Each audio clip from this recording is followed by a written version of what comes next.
Hello again. This is Dolores Cannon with the Metaphysical Hour. And we're live tonight. And when we were on our 6-week trip we just got back from, one of the people came up to me and they said, you keep saying you're live tonight, but you don't give a date, so they don't know if it's really live or not. So this is live, and tonight is July the 29th, 2011. That way you can sure that it is a live show tonight. I forgot about that. They have to replay those, and she said... because you didn't used to, but now you are giving the date every week. Yeah, but then she said, you said it's live, and we don't know. Okay, Julia's here, too, and we just got back from a long 6-week tour all over the United States. So we're going to be talking a lot about what we discovered on that, but then also we're hoping we'll get some callers in. Let me give out the toll-free number. Seth said this is a new one that they've just started up, so the old one isn't in effect anymore. The new toll-free number is 888-627-6008. 888-627-6008. Okay, and we came back right into the oven. They said on the news just now, 25 days of over 100 degrees here. Here? Yeah, that's what they said on the news. And there was no rain, and so everything is burned up, the grass and everything. But just now we had a tiny shower. I heard all the grass going, yay! And it's at least kind of settled the dust. But they were talking about down in Texas, they got that big storm coming in. They said for the first time, nobody cares. They want a tropical storm to hit there because they really need the rain down there bad. So for the first time, a tropical storm is welcome. Very good news. Yeah. So they do have some benefits anyway. But we started out on this trip in, what was the middle of middle of June. I can't even remember. It was the 21st of June. When we left here, right after our conference, we started out on this. And we decided we're not going to do any more of those around the United States tours. Well, definitely not right behind our conference. That was too much to put a conference and then their tour. And it was just, that was so much. It seemed like, and then at the same time as your 3 waves coming out. It was 3 major things we had going on all at once. And that was a bit much. Yeah, and we hadn't even really recovered from putting on the conference, and that's a big deal to do that. But we did it because we did it last year. But we're not going to do it again because, especially that close, because that was just too much. And we were on the road for a whole 6 weeks. But we started out the middle of June. We went to where my older daughter lives in Front Royal, Virginia, which is just outside of Washington, D.C. So we were in that area, and there we just gave a lecture. Right. And then we went up to Boston, and there we had lecture and classes up there. So we've had 5 classes on this trip of the first part of the hypnosis school. Level 1 classes. Yeah, and then we had 3 level 2s. Right. So it's been really busy. In every place we've had lectures. So we went to Boston. Then we went up into Canada, up to Sudbury. And I've never been up there, and I'd never even heard of Sudbury before. But it turned out... A lot of people kept saying, what are you doing here in Sudbury? That's what they kept saying. What are you here for? We're not sure why we're guided to go to some of the places that we go to, but we do. We are, and we do. So that's what people ask us to come, but we never know what there's going to be when we get there. But Sudbury turned out to be a very interesting place. I'd never heard of it. But it was much larger than I thought. We drove in, you couldn't tell because it's kind of spread out. But it's 120,000 people up there. But it's got an interesting history. I found out a lot from the cab drivers, and then some other people sent me some stuff about it, that underneath Sudbury, it's the second largest crater in the world. Underneath it, or that is Sudbury? That whole area there, because they said almost 2 billion years ago, a huge meteorite crashed there. They said it was as big as Mount Everest. Now, that's a huge piece of rock. Could that be the meteorite that you talk about in your books that brought the bacteria? Or? That's what some of these people have sent me stuff about it, because there have been a lot of speculation. But that's a huge piece of rock that crashed. But, back in those days, that was about the time that one planet. I was just going to say, I bet it was a piece of that planet. But it exploded. The one that was where the asteroid belt is now. In my work, we found out there was a planet there, and when it blew up, the pieces went everywhere. And they said Earth would have been hurt even more, but it was behind the sun when it hit. Otherwise, it would have got a lot more damage. But that, in the things I get in my work, and it's not really scientifically proven, but I keep getting the same information over and over again. They said this is what happened to Mars, and when it blew up, it took all of the atmosphere from Mars. But it did have a lot of meteorite damage on the moon and also the Earth. And any large round bodies of water usually was caused by one of these meteorite pieces. But this was about the time I think it would have been. But they said this huge piece hit where Sudbury sits now, and it ended up, it's one of the biggest mining operations in the world. They said it's just about the deepest mine in the world, go all the way down to that. And they were telling us while we were there, there's all kinds of metal that are extracted out of that. Nickel, and I don't remember what the other ones were. There was a whole lot of different metals and some gold, but mostly other metals. And the cab driver said without that mining industry, Sudbury wouldn't even exist, because everybody there has something to do with the mines. But they're very, very deep, and they're pulling this metal out all the time. And I noticed something strange while we were there. The energy was different. Yeah, the energy was different, definitely. We were having issues with energy there, if I remember. Yeah, because, everywhere we go, it seems like we end up in vortex areas where there is strange energy. But this was a strange energy there because... I just heard that we are the vortex that we feel. Haven't you heard? Okay. Yes. But because when I was doing my class, at first I was all confused, and I never get confused. Right. And it was like there was something there, and we kept saying, well, maybe it's coming out of the ground from where that is. But they said also it's the only place in the world where a lake is completely surrounded by a city. That lake there at Sudbury. It's beautiful. It has mountains around it and the lake. But there was this unusual type of energy that was very noticeable there. But imagine the deepest mine in the world. They go way down to where that meteorite is, I guess, or the remnants of it, and they're extracting all that metal out of it. But I wonder what caused them to ever go look for it in the first place. How would they know it was there? Oh, I guess the same mining way they do with all kinds of mines.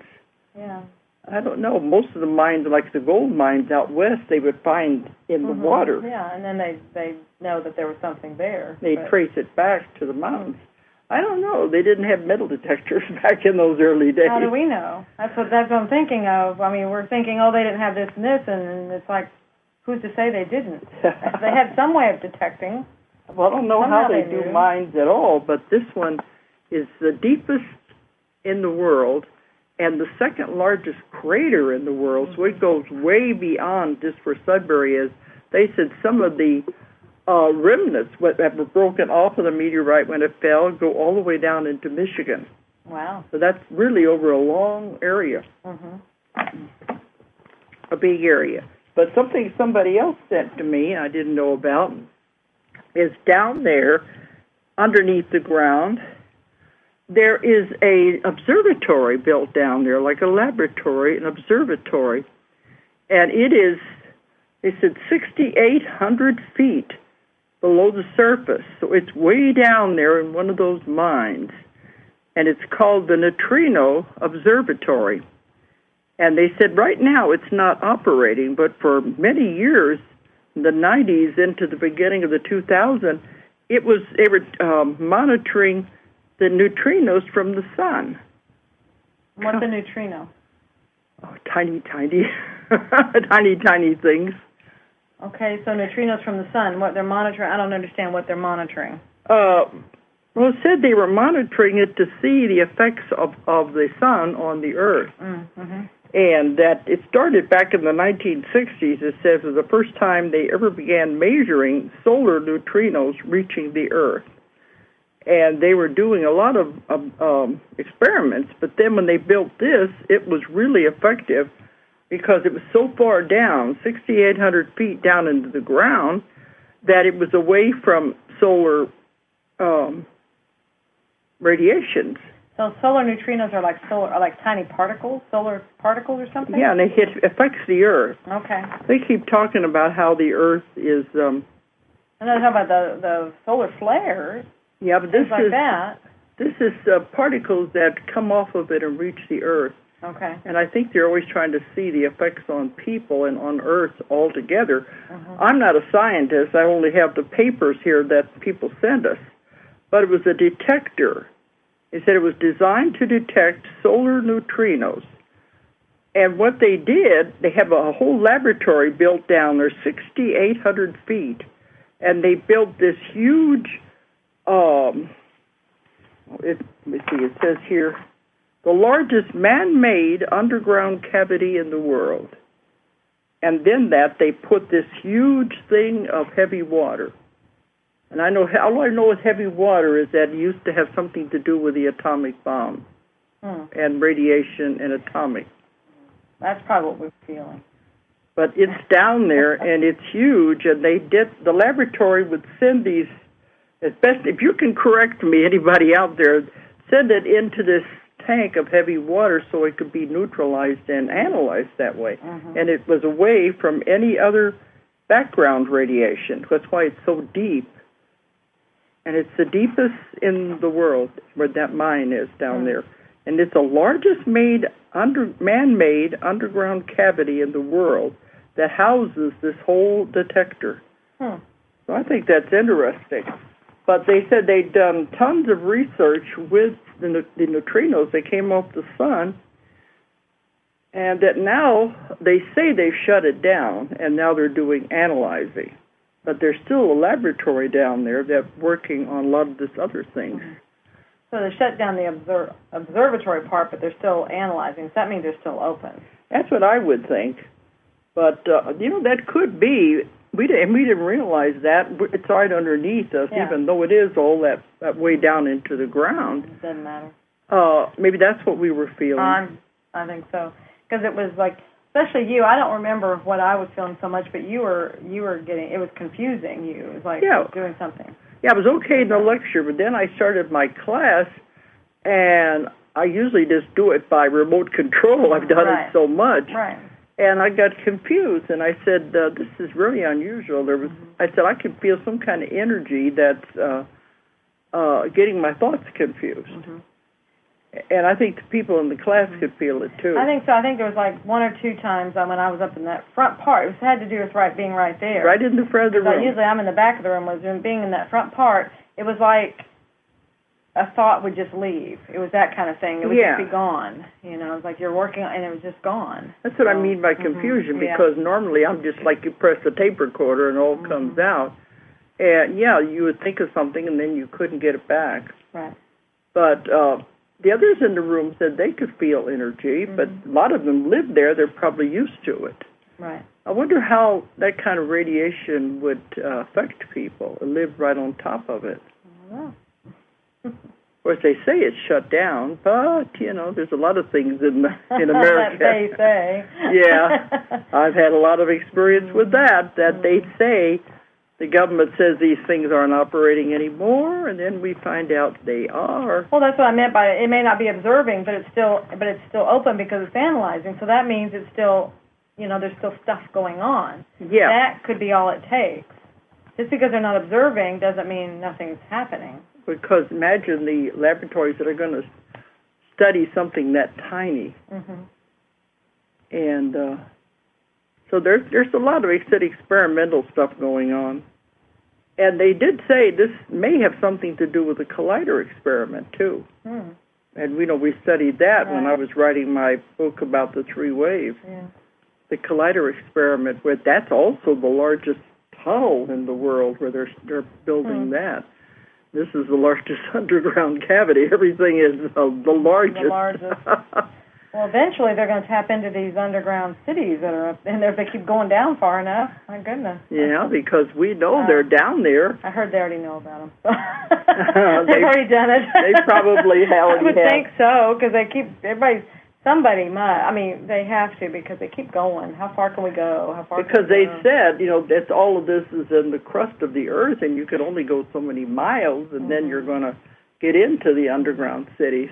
Yeah. And in my work, we found out that the entrances to a lot of them are underneath the pyramids.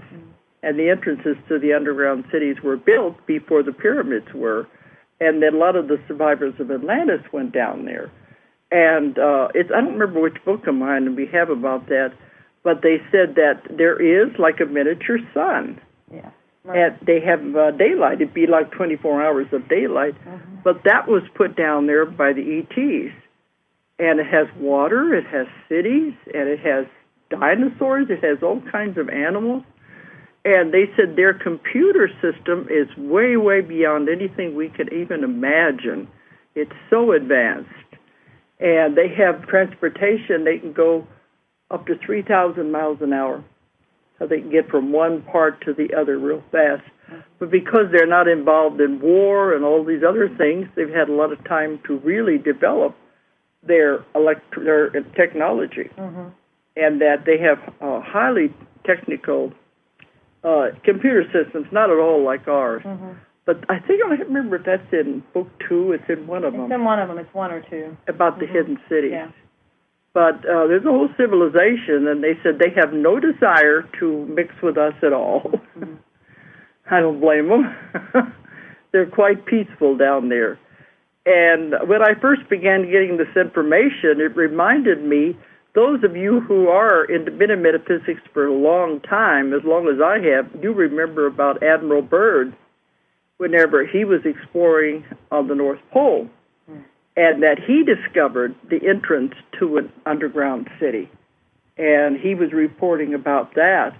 And, he was criticized, and the skeptics, he was with the Navy, and the Navy completely, what do you want to call it? They blackballed him, went against everything. They said he was hallucinating, that this couldn't have been. But he said he went into an underground city where there were dinosaurs and all kinds of things under there. But then he tried to find it again many times, the entrance. He never could find the entrance again. So he was criticized for most of his life after that he made up this whole story. But who's to say? Well, that's like, what isn't it that one of Jules Verne's stories? They Journey to the Planet of the Earth. Center of the Earth. Yeah. And when they do that, weren't there dinosaurs and things and, Well, they said Jules Verne and H.G. Wells were way ahead of their time. Right. That what they were writing about. They knew things. They knew things. They said the things they were writing about was not really science fiction. Right. And they were way ahead of their time. But anyway, who's to say if they keep going down, they will. Right. I had a man who contacted me. This has been several years ago when my books first came out here in Arkansas. He said he works for the engineers or whatever it is with the government, where they're working underground. And here we're in the middle of nowhere out here in the mountains, but he said they were building tunnels out here in the mountains for whatever reason. And I know people that said, even out here in the middle of nowhere, they could hear things underground, like there's something going on down there. And he said, yes, they were building tunnels through these mountains. But he said when they were doing it, they broke through into a different tunnel system that they knew nobody alive had built. It was proved to be man-made, but the walls were like they had been, like with a laser beam. They were very slick and smooth, these tunnels, not like anything they could have ever done. And they broke through to that. And he told me, well, one of these, he said, I'll get some more information. I never heard from him again, but if you're out there, I've always been interested in getting some more of the story. But he wasn't with them anymore, but he was just telling what happened when he was working with them. There's a lot of mysteries that people don't know about. Yeah. And I don't know if they followed those tunnels or if they had enough nerve to do it or just sealed it back up. Right. With a different direction. Something tells me they probably are curious. They sent people. They may not have done it themselves, but they sent people to go find out. And if they don't come back. With cameras, so they would feed back to them. So there's a whole lot of things that we don't know about in this world. That's amazing. This world, our home. So whenever I write about these things, they may sound weird and like they can't possibly be, but believe me, they're not as strange as some of the things I hear when we're taking these trips. Right. Well, all you have to do is fly a few times over. Like when we were flying from just even Phoenix to here, there's a lot of land that has no people on it. Just in that span right there. And that's not that far. I mean, then you consider the other parts around there, even north of there and everything, and then other parts of the world that are even more desolate than that. There's a lot of this earth that does not have people on it, that they can do all kinds of things. When we flew over the outback in Australia, I mean, you said it was like flying over another planet. Right. So you have, my point being that you have all this area. I mean, it's like this is a huge planet. I mean, I know we get caught up in our day-to-day lives in our little towns and cities, and it's like that's all there is. But all you have to do is fly like that, and then you realize, no, this is a big place with a lot of area that a lot can be done. So. Well, when we were flying driving that time from Albuquerque down to Roswell, and we went through miles and miles of nothing. Nothing. On straight as an arrow highway, this huge highway. And every once in a while we'd see a house way off on a hill, and I said, who in the world would ever live out there? There was the middle of nowhere. Of course, down there is the Los Alamos White Sands project, and they said they built that, was it a 4-lane highway to nowhere, was to take the radioactive material down to the Carlsbad Caverns. But that's the only thing it's used for. There's no people. We saw a few ghost towns, and that was about it. Right. And it's the same thing when you go from Las Vegas to Laughlin for the UFO conference. Right. Talk about the middle of nowhere. Yeah. And I always said when we were going through there at night, the rocks and everything in the desert, there could very easily be UFOs out there. Oh, absolutely. That's why they're great sighting areas. Same with Sedona. They have a lot of sightings they'll do out there, too. Because there's nothing there. I mean, that's a great way to hide is around those rocks. So, who's to say what I write about isn't true? It's just I'm finding it, and I know it's there. Other people know about it, too. Right. But anyway, Sudbury was an interesting place, and I didn't expect all of that. Right. Then after that, we went to Portland. Flew all the way across the United States to Portland. And Portland is a very nice city. And they were saying there, it very rarely even gets to 90 degrees. Yeah, that was what was interesting, that whole northern part. Here we're hearing about the heat wave here in Arkansas and it being the hottest. And we're up there where it's Canada, Boston, Canada. All of it. We just kept hovering up in that area, and it was just so nice. Like you say, it doesn't even get to, what did you say, 90? You said 90 in Portland. But it was saying 70s, 80s when we were there. It was cool. And here we're hearing about where we live having this awful heat wave. But, Dee Wallace, she was the one who was at our conference. Right. The movie star, and she was her main movie was E.T. The most well-known movie. But we found out she's also done about 140 other movies. She's done all kinds of things. And after the conference, we asked her if she would join us on this tour. Originally, we were going to have Blair Styra join us again, like he did last year, but he wasn't able to do it this year. Right. So we said, okay, Dee, do you want to go with us? Oh, she agreed. She couldn't do all of the stops, but she did do Boston. She joined up in Boston. And that was fantastic, yeah. Oh, and then she joined up with us in Portland. Portland, right. And Sedona. Right. She couldn't come to all of them. But, oh, she is a firecracker. Yeah. She really knows how to stir the audience up. She has so much energy. Well, if any of you are not familiar with her work, you really need to check her out. She's really into some very, very good stuff, and her whole method is just fantastic. And it breaks right through any barriers you have. Well, we're not saying that because we have published 2 of her books, but that's why we published them, because we saw what she had to offer. Absolutely, and totally resonate with it. And so, of course, I mean, that's the way it has to be. We have to. I mean, we only endorse people that. I mean, that's why who you publish. That's who we publish, and only people that we believe in. You know, and we believe in their work. Yeah. So I say time and time again, I don't publish junk. That's right. Have to be people that we understand the work and believe in it, and that I back them 100%. But one of the books of hers that just came out in time for the conference is called The Big E. And as I read it, and her other one, Conscious Co-Creation. Conscious Creation. That one is coming out now.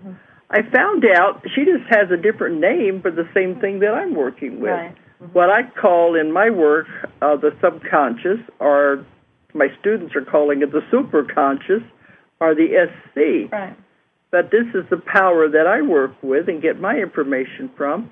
She calls it the Big E, which means energy, which is the same thing. Yeah, it's just absolutely huge energy force, and she's learned how to work with it and how she teaches people how to work with it in their daily lives. Right. So she has a really good lectures that she really lets it all out. So it was a real honor to be with her. And she's a wonderful person. Oh, yeah, and we really got to know her well on this trip. Yes. Spent so much time with her. Yeah, well, she's genuine, and that's... She's real. Yeah, absolutely. We don't know fake people. I'm seeing that. No. They don't stay with us very long if we do get around fake people. No, I think we would be able to see through them pretty quickly if they were snobs or wannabes or, you know, the ones that aren't real. We could see through it pretty quick. Right. But she joined up with us in Portland, and also there was a fantastic lecture there, and she took my class there too. But then we went down to Palm Springs, California, another place we had never been. Right. And that's like an oasis in the middle of the desert. It's got mountains all around it, big mountains and desert, but it's just palm trees. It's just like a little oasis right in the middle of the desert. Very, very beautiful. And that one, Dee didn't have to go to that one because at that lecture and class, Lindsay Wagner lives down there. Right.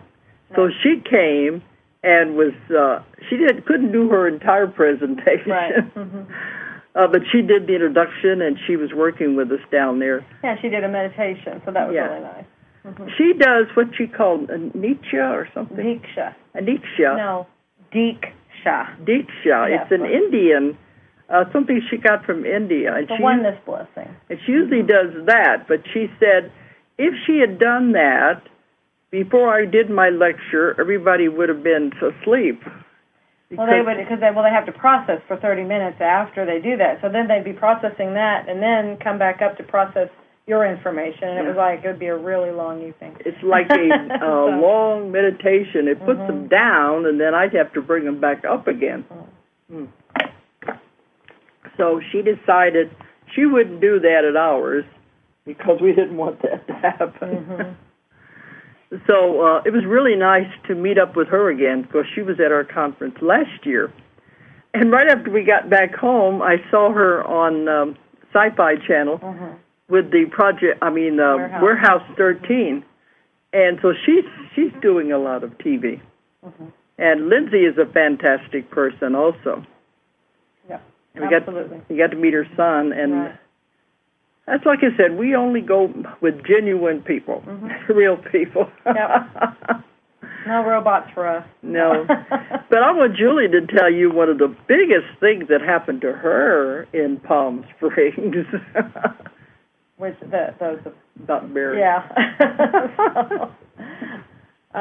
Well, it just goes. I mean, I said a long time ago. I mean, those of you that don't know, and you probably don't know on this one, but I'm probably Barry Manilow's original fan. Okay, so that'll give you an idea of how old I am.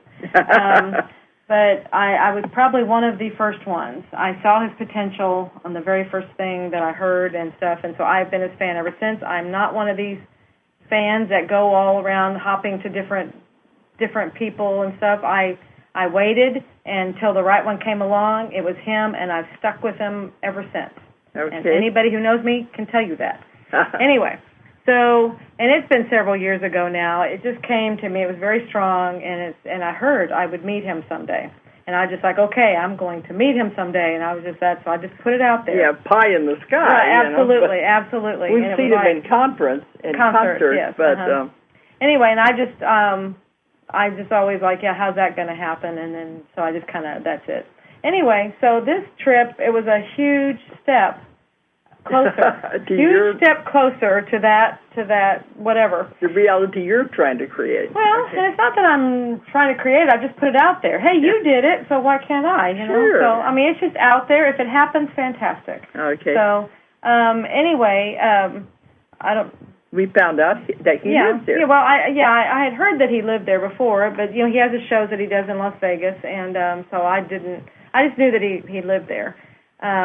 And then the person that was helping us coordinate the event, I knew that he knew of him living there. That's all I knew. I didn't know any more than that. So anyway, somehow it came up in conversations, and then it found out that he actually had done courier service for Barry. It worked for him. And had done a little work for him, running errands for him and stuff as a courier for him. And anyway, long story short, he got permission from Barry's assistant for us to go to his gate, the gate of his house, and have a picture made in front of the gate. Now that's a big deal, okay? It is. And apparently Barry was leaving. He was leaving that day. Was going to be gone for 10 days to be on a tour promoting his latest album. And he said if he wouldn't have been leaving, then he might have been able to arrange a meeting. And it's actually. Just a picture in front of the gate, just to be that close, that's probably all I could handle at this point. So it was wonderful. The gate is beautiful. So anyway, we went there. Security camera. Yeah, the security camera and stuff. So that was a big deal. So, but it definitely was showing me here's one huge step closer. And so don't be afraid to put big things out there because. It's weird how things maneuver around, I mean, that was a lot of years ago, and somebody might say, well, it's not really, how is that anything to do with it? But I put it out there a long time ago, and then I just let it go. Who's to say? A lot of things have to maneuver. So, yeah, who is to say? Well, so anyway, that was fun. That was cool. He said that Barry doesn't stay the night in Las Vegas. Right. He flies back and forth every night or every day. His own plane. Right. And he wants to sleep in his own bed there in Palm Springs. Yeah, I don't blame him. Palm Springs had a beautiful energy, and I don't blame him at all for not wanting to stay in Las Vegas. That's a crazy place. That's a chaotic energy there. Yeah, that's different. So I don't blame him. So that was interesting that she got that. But then she likes to get away from me every once in a while, so she decided to take a tour on her own. Well, there's some things that are happening right now that are, I have a life too, and if I feel guided to do something, then I do it, and it's maybe in another direction or whatever. And through an interesting set of events, I was guided to someone that lives there. Actually, it was just kind of funny. And he's a composer of spiritual music, and he had he has an extraordinary story of something that happened to him when he was young. But and ever since that, apparently this music just comes through. He says the angels come to him and just play through him. But it's beautiful music. His name is Frederick Delarue. And that's his website. It's frederickdelarue.com. So, I mean, I encourage everybody to go see it. He's got some music on his site, and he has some things that are out there free for people to download. It's just gorgeous music. that comes through. But he does these spiritual tours. But he doesn't publicize them. No, he doesn't at all. He said he feels, people just find him. If they find him, then they are meant to be there. So, see, that's one more thing of, that makes it even very, very special. And so it's almost like, because I talked to people that were there, that lived there, and they knew nothing about this. And that's what he told me. He says, I don't advertise locally. I just have my website, and then people just feel drawn. If they feel drawn to come to me, then they're supposed to be there. The local people don't even know the things you saw. Exactly, yeah. But one of the things that he felt very strong about is what Palm Springs was actually founded on, was this angel on the rock. That's how it actually, the city ever formed. Oh. So it actually formed from a spiritual basis.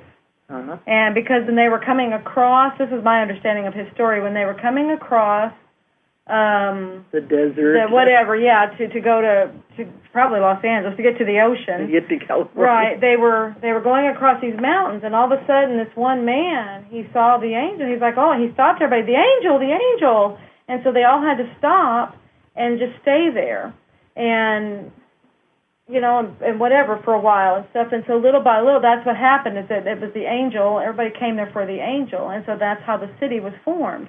But then over the years, and the celebrities started coming, and I guess it lost all of that, what it was truly there for in the beginning.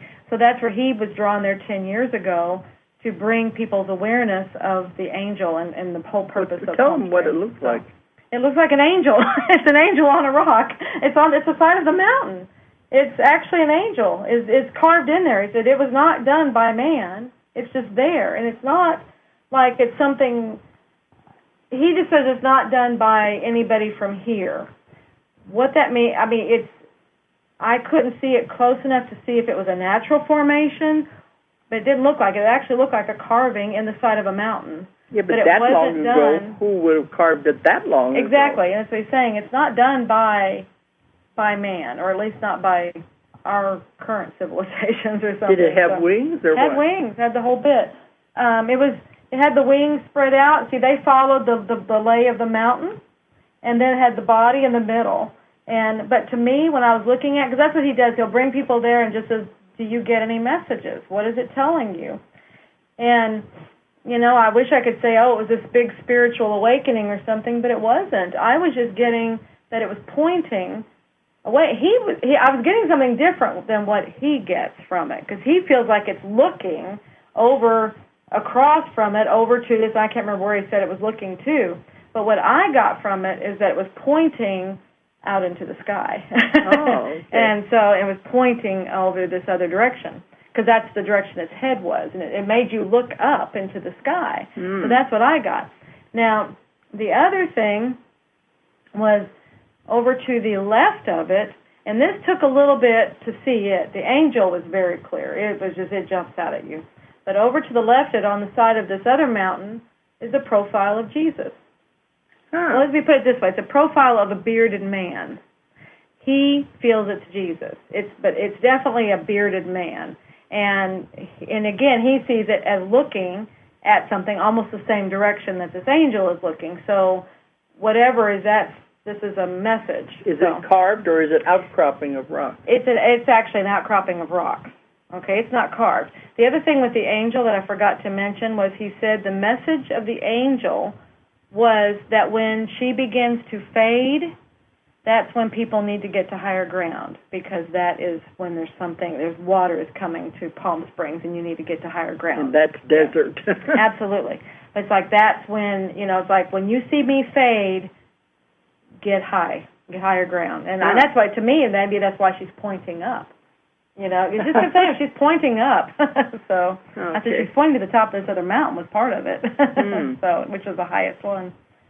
But anyway. But then what else? Those are the two main things that were part of that tour? That was the first part. Then we leave from there and we go through this place that everything, it's built over this huge lake so every place in that, every home, every property has a hot spring, because you go down, you tap into this lake, which is all hot water. And so we went through there, and then We went over to, we went to the San Andreas Fault. I was walking on the San Andreas Fault, is what it was. So, but it was part of it, because that goes a long ways, but it was right there. It goes all the way up to the coast of California.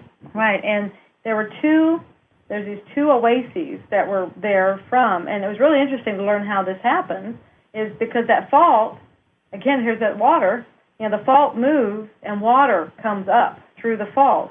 And so then because of that water coming to the surface, then there you have an oasis. That's where all these trees grow. I mean, all of a sudden you just have a bunch of palm trees and all this lush greenery. It's jungle of palm trees. And it's from the water seeping through where the fault line moves, where it keeps moving. And they said they'll have, they're tiny tremors. It's just constantly moving. But it's just these pockets. It's not all the way along the line. It's just these pockets. So anyway, the first one you go in, and it's a park. It's privately owned property, but this man, he bought it, and it's staying in his family so that nobody will commercialize it. It will stay as it has always been. And so and nobody does anything to it. They only come in and do any cutting if trees have fallen down and they just want to clear it out, and that's it. Otherwise, it's really primitive looking because it's not kept. It's not like the other palm trees where they've trimmed them all up and they look nice and pretty. I mean, these things have huge beards and they just look like prehistoric trees. They look ancient, So, but his thing was, you go in there and then you walk from there to this other oasis, which is about I'm trying to think how far it was. It was a 15-20-minute walk across the sand over there to it. And that one had what they call a cathedral, because these trees form this circle. And so it's like a beautiful area to meditate, and it's got wonderful energy in there. And then they were calling them the councils. These trees, they felt like a council. And he was saying it was like a council. Each one represented a country or something. They had different personalities. Well, I got something different when I went there. And that was the thing. It was like to take you there and see what you get, see what you pick up, what messages do you get. It's like last year, all those vortex spots you saw, too. Right, so exactly. And keep finding these things nobody knows about. And what's good about that is it's teaching me how to kind of, just how, it's really hard to explain because it's so wispy, this veil or this dimensional stuff. It's like you can see through it, or you're able to see a little bit, but it's just so, it's not concrete like our 3D is here. It's not that firm. It's just this it's a little different than what I get visually in my third eye. It's a whole other thing that I see. And so that's what I've been seeing in these things, in these places. And in this one, it was really cool because as we approached, and he made a comment, he said, this is sacred land, and you have to ask permission to go into these trees. You have to ask, and you could feel right where it started. I mean, he said it, and that was definitely right where it started. It was quite a ways from the trees. You could see them. And so we asked permission. You just ask it mentally. And then you could feel it when it was eased, and you could go in. I mean, all this you could feel. What would happen if it wouldn't want you in there? Yeah, I don't know. But I think just by asking, I think people go in there all the time. Regular tourists go in there. And he said he's been in there many times, and these kids have come in with their games and all that stuff, making all kinds of noise. And he said the trees shut down. They completely shut down their energy. And he's in there trying to meditate, and they're doing all this noise, and you can feel it. They just shut down their energy. So that's what happens. They won't allow you to see them. A lot of people don't feel the energy anyway. Right. Well, if they're just coming in there and talking and stuff, you have to appreciate it. And I'm being reminded of some of the things I was told that happened that I'd actually forgotten about. So this is really cool. We went in, and he was just like, we walked in, and we went into the center area where the cathedral was, and he's like, people will just come in here and meditate, just see if you get anything, any messages. As we were actually walking in, I heard one of the trees saying, welcome home. And I'm like, okay, a tree is talking to me. So, and I was telling him, I said, well, I just heard welcome home, and I'm thinking, I don't feel anything toward this place, so I don't know what that was, But anyway, it was just little messages like that. We go into the area that he calls the cathedral, which is gorgeous, and this one spot, I walked in there, and it's just wham, I got hit with this energy. but it was only in like one spot. Just like you put an X on the ground, and that's where you step, and that's it, you know, and stuff. And so we anyway, he's like, well, just go wherever you're guided to, and just, you know, do whatever you want. And so I was guided to actually go outside of the circle of trees. And there was a little knoll, like a sandy knoll there. And I'd stand on it and tell me to turn my back to the trees.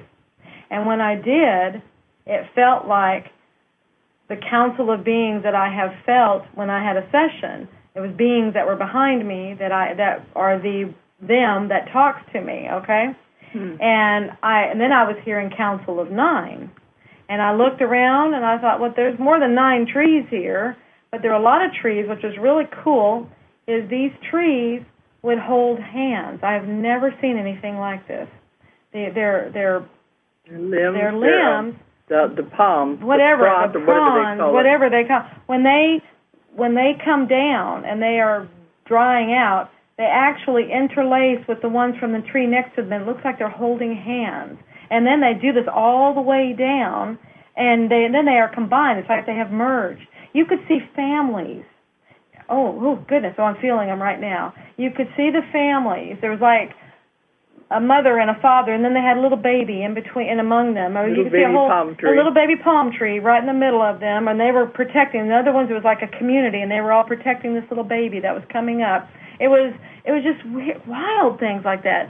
And anyway, I was asking them for messages. It's just like, what? You know, if you're my counsel, then what? And so I got a few little messages. Well, one of the things I remember that I forgot to tell you about was that they told me that they were connected to the trees here.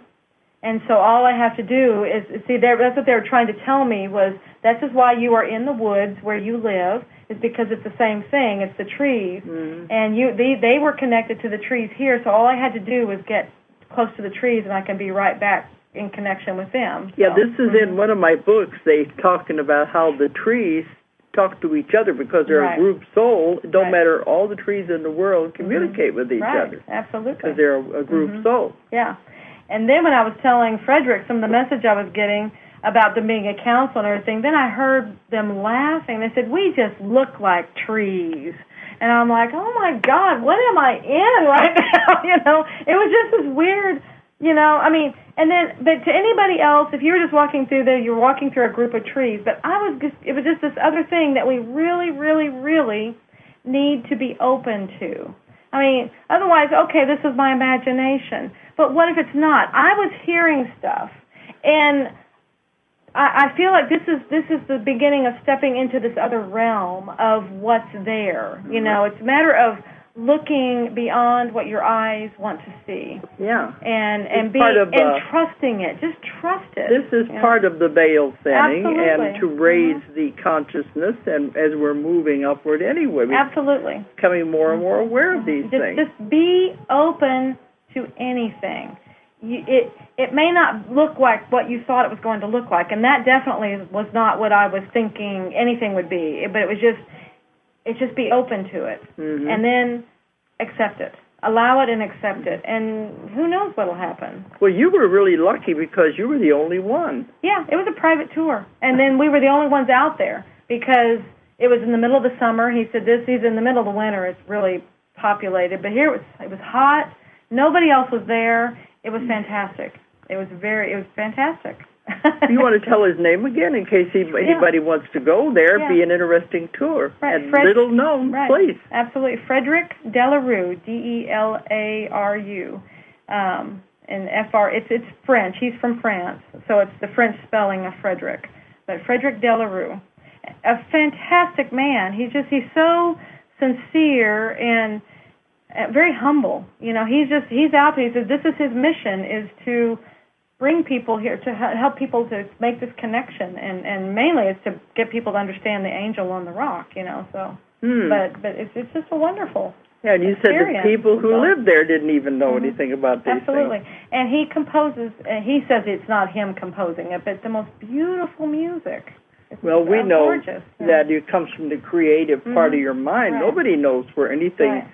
They write songs, they write books, they do sculptures, and it's the creative part. Right. And we never know where it comes from. No. Okay. But anyway, that was fantastic there. Then we go back to Sedona, and we've been there last year. Right. But this time we went to Sedona, it was different. And Dee met up with us there again. Right. But every time we've gone to Sedona before, it's always had a very strong energy. Yeah, well, last year it was waves of energy that were just, I felt like I was being bombarded constantly with these waves. And every time I've gone there, they always said that whatever energy, whatever emotion you go in there with into Sedona, it's amplified. So some people can be extremely angry, and they don't know what they're angry about, different things like that, because it's the emotion is amplified. Because, there was never supposed to ever be any white men living in Sedona. It was the Indian sacred ground, and where they only did their ceremonies and their rituals, and they weren't supposed to be anybody there. Well, and all you have to do is go there, and you know it's sacred. I mean, you can feel these actual sacred places. That's just like those trees. I mean, you could feel that they were sacred. This place, you can feel it's sacred. You can see it. I mean, you know it's something very, very special. You just look at it. That's like Dee was saying, that's how the Indians knew there was a God. I mean, you look at these mountains, there's a God, and you look at them. Yeah, because all of a sudden here's these red rocks in the middle of these other mountains. Like, where did they all come from? But anyway, the energy has always been very strong. I always wondered how people could live in that kind of energy. But this time it was different. It was different. I didn't feel it. And you said you felt it differently. I felt it differently. I didn't feel it like the waves. It wasn't a conflicting energy at all. It was something that was it was actually like I was riding the energy, and it was just felt very, very good. Yeah. Very at peace. Yeah, it wasn't the other conflicting energy as it was before. And I noticed, and I didn't say anything about this, and I noticed it later, when we left there and we got to Phoenix, that's when I felt bombarded. It was just like, that's when I really noticed the difference. All the people when there. When we first went to Sedona, where before, that was where you noticed the energy. But this time it was very comfortable. And then I went to Phoenix, and I felt like I was just, it was so much noise. It was when we got to the airport, so many people, there was so much noise. It was their energy. It was a very tugging at all these places. And it was like I just wanted to get away. I was like, I have to go. We were thinking maybe it was different with Sedona because everything is shifting, everything is changing. Maybe this was proof that we have changed. We have raised our vibrations, changed our vibrations, and it's done so slowly and so subtle that we don't even know when it's happening. Well, and it's like that is the energy of because that was so comfortable where before I noticed it, and it was just that. So that's how people live there. They raise their vibrations, and they live there. So we're thinking that's probably what happened. We raised our vibrations to the point that now we can notice it when we went there, and it was not uncomfortable at all. No. Very beautiful. So, but I was glad when we got to the end that we were going to finally go home. It's not easy to get to Sedona. We had to fly into Phoenix. Oh, it's not hard. And then you drive. Well, it's not. We were used to flying things into everywhere. We had to drive up there. Yeah, it's a beautiful drive, too. Yeah, through the mountains. But anyway, that was a 6-week around the United States tour. Oh, and when we were was it in Sedona that we had all the people there from all over the world were in the class? Yes, from Japan, Thailand, Brazil, Canada. I just now did the class list. Someplace in South America. There was a whole lot of different countries there. Yeah, I know. It was like amazing. And the world was represented. And the funny thing is that they're listening to this show, too, all over the world. Absolutely. And that, I think it ought to make Don happy, the one who puts this on, that we keep having verification that they say, oh, yeah, we listen to it in all of these countries. Right. And they came for the class, and I kept saying, well, I'm going to, once in Japan and Thailand, I said, I'm going to do a class in another month, a couple of months in Singapore. Yeah. And they said, well, they didn't want to wait that long. So they come all the way to the States to take the class. Right, yeah. That's what they do. And the next class I'm going to be doing is in Sweden, And we had a man come from Spain and somewhere else over there. And I said, well, why don't you just take it in Sweden or in England? The same thing. He wanted to come to the States. Yeah, I mean, if you're guided, you're guided. Because that's how I follow my guidance. And that's the best way to go right now. You just follow your guidance. You're really in touch when you do that. So you just follow it. If you've got the guidance to go now, then go now. Go do that class right now. Whatever, right now. That's what you're told to do. Do it. So there's a reason. Well, we do now. We've been finding more and more out there where we live here in Arkansas. It's a vortex because we live on top of the largest crystal deposit in the world. Yeah. We didn't even really put two and two together. No. But the crystals here in Brazil is where they get all the crystals from. But I guess that's why we've had the peaceful energy. We like to come back here. I say it recharges my battery. It's my retreat to come back here after we travel the world. Right. It's nice and beautiful and quiet, and the woods around the house and the deer in the front yard. Yep. Okay, but it looks like we're coming up to time again, and I wanted to fill you in on this because everywhere we go, we seem to find things that are different. So we're going to have 2 weeks where we will be live before we start out again. 2 more weeks. 2 more weeks before we start out again. So anyway, we'll be live again next week. We're going to have Guy Needler, who wrote The History of God, and he's going to be calling. We're going to call him in England. Yeah, and that'll be really good. He was at the conference. It's fantastic material. So. Okay, so that'll be next week. So anyway, we're back now. We made it back safely into the oven. We're so hot. So thanks for listening tonight. And don't forget to check our website, ozarkmountain.com, the Ozark Mountain Publishing, OZARKMT.com. Okay, thanks for listening. Good night, everybody. Make it great. If you enjoyed the show, check out more of our other videos and be sure to subscribe and click the like button. Thank you for listening to the Metaphysical Hour with Dolores Cannon.